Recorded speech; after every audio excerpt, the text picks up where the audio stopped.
We talked about uba with 16th notes in 4/4 time, like in the first movement of the Mozart.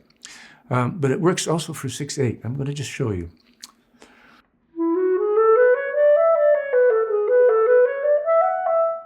You see how I'm tonguing the last two notes of those groups of 6. So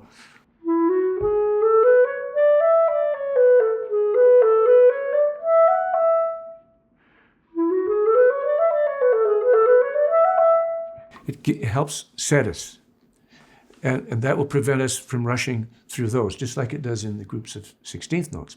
Now, also, the I go to there in 4/4s, I go to there, but in 6/8 we call it, and then I go to there. So here, and then.